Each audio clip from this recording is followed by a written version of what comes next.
একটা কুরবানি দিতে পারি না।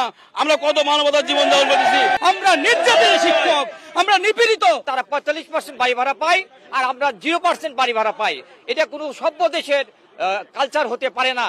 আমরা সারা বাংলাদেশের শিক্ষক সমাজ আমাদের দাবি 20%, আর আমাদের দাবি হলো মেডিকেল ভাতা 15%।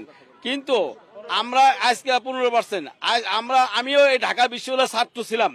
এই ঢাকা বিশ্ববিদ্যালয়ে লেখাপড়া করে আজকে ওরা সরকারি, ওরা বাড়ি ভাড়া পাচ্ছে 45%, আমরা 1% পাচ্ছি না।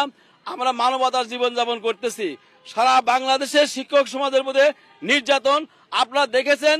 প্রশাসন আমাদের শিক্ষক ভাইদেরকে রক্তে রঞ্জিত করেছে, আমরা রক্তে রঞ্জিত করেছে। আজ আমরা তাদের ছেলে মেয়েদেরকে লেখাপড়া করাই। যে পুলিশ প্রশাসন আমাদের ভাইকে আঘাত করেছে তাদের ছেলে মেয়েদেরকে আমরা লেখাপড়া করাই। আজকে আমাদের ছেলে মেয়ে আজ মানবতার জীবনযাপন করতেছে। আজকে ঈদ বোনাসের সময় আমরা একটা কুরবানি দিতে পারি না। আমরা কত মানবতার জীবন যাপন করতেছি। আমাদের দাবি আমরা আমাদের শান্তিপূর্ণ সমাবেশ চলে যাচ্ছে, সেখানে প্রশাসন পুলিশ আমাদের উপরে অতর্কিত হামলা চালিয়ে আমাদের ভাইদেরকে রক্তাক্ত ক্ষত বিক্ষত করছে। আমরা নির্যাতিত শিক্ষক, আমরা নিপীড়িত। আমাদের মূল দাবি বাড়ি ভাড়া 20% ন্যূনতম দিতে হবে। তার একটি কারণ এই যে পাশে ক্যাম্পাস ঢাকা বিশ্ববিদ্যালয়, এখান থেকেই আমরা লেখাপড়া করা শেষ করে গিয়েছি।